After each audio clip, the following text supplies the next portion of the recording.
What's up, you guys? Riley here with Learn With Me, and today we're going to be talking about a little bit about my garden and a little bit of pest control. So stick around and kind of talk about like one of the methods I'd use and how I kind of got my garden a bit under control after, I told you about my little health scare about a month or so ago, and I'll kind of tell you what I'm dealing with. So let's get to it.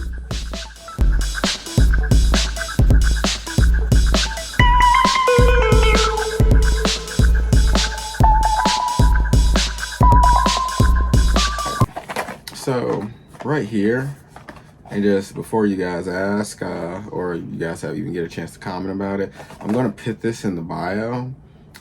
This is kind of what I use to kind of deal with like pest control and like in my garden as far as like my sweet potatoes and stuff went. I know I kind of dealt with, like I told you, like dealt with the health crisis, like the seizure, kind of gave me a whole new perspective on life, and I'm trying to like change things around. But this was one of the things that I'm not gonna be like, oh wow, this is the only thing that you need. Like, I'm promoting a product, but I'm not really trying to just tell you that this is the only way to do it. So you guys have any answers, you guys have any questions, please let me know. You guys have any other solutions, please let me know. I just went with this one because it like, here's some of the active ingredients: lemongrass oil, peppermint oil, cedarwood oil, wintergreen oil.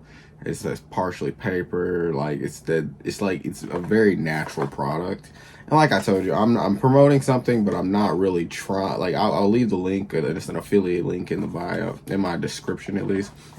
And I'm promoting it, but let me give you the reasoning behind me promoting this product. Is that like I told you, I had sweet potatoes that I had growing in my garden, and I was noticing that, like, because of me being down with the shoulder injury because of the seizure and dealing with a lot of stuff, I didn't have time to mow my lawn and stuff like that. So because it was like getting towards the end of, like, getting towards fall, apparently rodents and stuff were really looking for food and really trying to figure out where they could get it for us. So they were just going straight in my garden to go to the sweet potatoes. And would they have done that regardless of what happened? I don't know, but I know that this really helped reduce their occurrence there.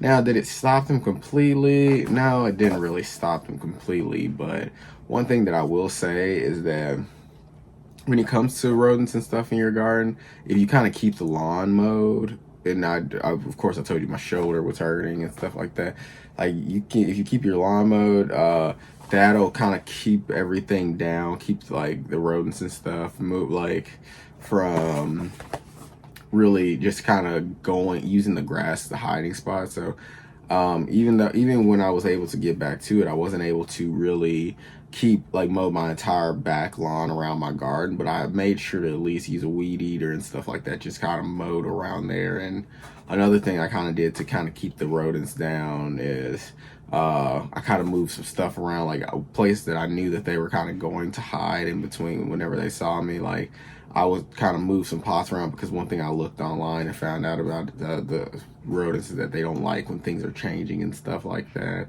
I saw that they were really going after my compost for a while because of like the pears like coming to the ground and stuff like that, and them knowing that I was pit loading things into my compost bin. So one thing I did make sure to do was, even though I'm really, like, composting is really important to me, I did stop loading things into my compost as far as food went. Like, it's very important not to give them a reason to do things. And like I told you, I went through a period of time where I couldn't really load stuff into my compost. So that was a really good thing. And if you're having problems with rodents and stuff like that, that might not be a bad suggestion to really look into breaking that down, like stopping that process. You don't have to stop it for forever, but if you're not able to really turn it like that, not like the amount of pears like that were getting eaten off the tree and dropped to the ground, like, it was to the point where it's just like, even adding it to the compost, it was increasing the heat and stuff like that, but it wasn't stopping their attraction to it there. They were making nests. But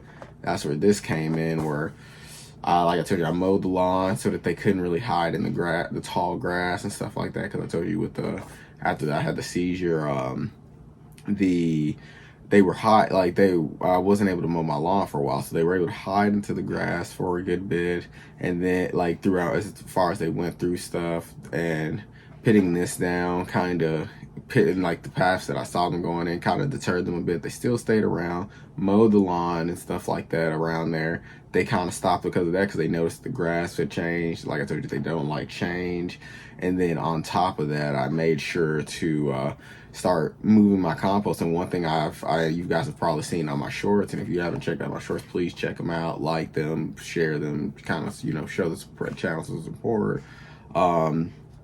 I kind of started loading my compost into different buckets and stuff, just to kind of get that area kind of changed around, moved around, just so that the rodents, they wouldn't like that either, because they were starting to make like homes in my, like I want to say they're like field rats, mice kind of thing. They started to make homes near my compost, because, you know, that was a good place to get food and stuff, like I told you. So also, like I told you, I'll remind you again, stop putting stuff into your compost until you get the problem resolved.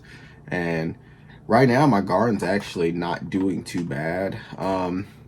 Yeah, of course, like pardon you guys seeing my like messy office, but I kind of wanted to just go ahead and get this video processed, because I wanted to do it in the garden. I wanted to do it with different things, but I'm still kind of getting things squared away there. I was still trying to find the perfect lighting, the perfect timing to do it, but there's no perfect timing to now. So I just was like, all right, I'm gonna go ahead and make this video, gonna go ahead and talk about it, gonna go ahead and give my experience about it. And if there's a need to do a future video with more information, you guys tell me. I rely on you guys for feedback and more information, so I have no problem doing that. Please let me know. But yeah, since I've been doing and implementing all these different things, and like I've noticed a lot of like benefits with it. I've noticed that I haven't had mice and stuff like that as much, but yeah, it's this product is like really just some like I told you, it's different oils like mixed into like almost a paper mache ball, and it's like really strong. Like I put it in my one like little ball, and I'll try to put a picture on the screen when I can. I just think I put them in like a little, like they come with like little satchels, like kind of like that you put tea in, I guess, if you were doing that. And I put it in my shed, and like I came back like a day later, and my shed just smelled overwhelmingly of mint and stuff like that. So it's a good product. I kept them in my gardens, put them in spots that I knew I saw that like the mice and rats were kind of hanging out around, and it definitely worked out definitely well. But like the reason I even got this product is that I really wanted to find an economical way, but that was also practical and didn't really harm the environment. Because like, yeah, I could use a mouse trap, but then I'd have to touch a mouse or rat trap, but then I'd have to touch that, and then it would probably rot. And it's like, what if I didn't see one, or it'd been a week or something had happened, and all of a sudden I'm having a rotted carcass just left there near my like vegetables. And it's like now it's like I'm trying to prevent pesticides, but also I'm causing like different types of bacteria to store in my garden. So I'm like, no, I don't want that either. So I wanted to find a natural product that could naturally deter them, push them away. And I did research on it. Like that's what I told you. I kind of cut down lawns, moved some pots around where I knew they were moving around and kind of hiding in between. Kind of dealt with that and just kind of jumped on top of it. And I'll try to include all this stuff in the description below. But if you guys have any other suggestions, like I said, always add it to the comments below. But like I said, this was like really the starting point. Like it wasn't what fixed the problem. I did notice that there was a decrease in their activity, but like I told you, keeping your grass low outside of your garden, that's a good idea. Like one thing that I noticed as well is that my mint plants that I did have around, I know a lot of people are like, don't grow mint, it'll take over your entire garden. Well, we went through a scorching period of late summer, and the scorching period killed all my mint plants. And you know what came? Rats, mice, they came. So I think I'm gonna keep planting mint in the ground if you don't mind. Like I said, this was a good product. I didn't mind it. Like, now, is it gonna be an end-all type of solution? No, but there's not really many that are like that, especially when you have the goals that I did, where I didn't want to really I didn't really want to kill them. I didn't, and then there's like other solutions where you kind of like you can poison them, but at the same time, it's like I don't want to poison them. I noticed there was cats coming back there because they noticed the imbalance in the infrastructure back there, the pickup of rats and stuff like that. And it's like I don't mind cats. Like if you have like a field cat, like that's a great idea. I partially thought that the cats would kind of help deal with the problem, but you know, because of the grass, because of the stuff like that, they were kind of still getting around it. So that's also a solution, and I'm glad that they did kind of help out with that.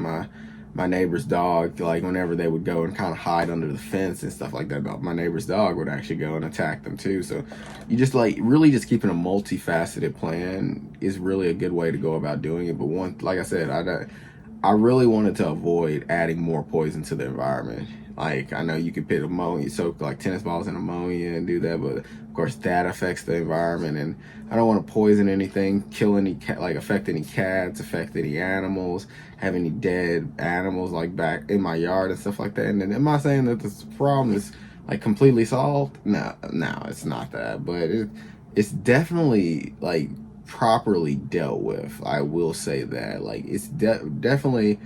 I haven't seen them more often. I have them like I might see one or two at some random times, but you know it's outdoors. You're gonna see rodents and stuff like that. So, like I said, if you guys want me to do a part 2 to this, I can elaborate on more things. If you guys like this format, I can do more.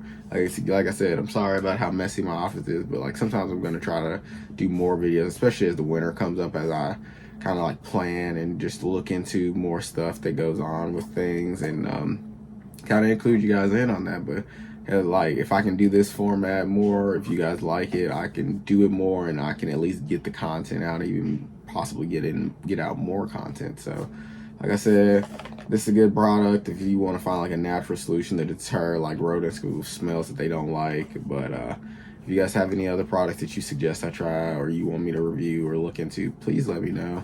I'll try to get on top of that. But otherwise, you guys comment, like, share this video with your friends. I'm trying to build up a community on Facebook and stuff as well. So if you could go to my campsite link, please check that out.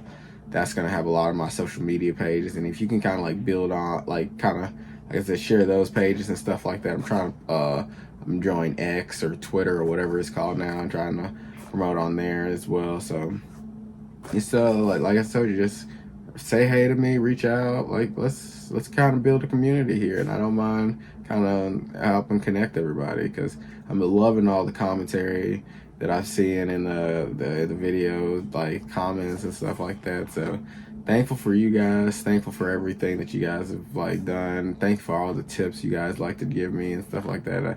I look forward to like going to those comments. So sorry it takes me so long to respond, but I really do appreciate you guys. But like I said, until next time, you guys stay breezy, comment, share, like, let me know if you guys have any questions or anything, or if you just want to say, hey, I'd love to talk to you guys, and I love the conversation. So I will see you guys next time.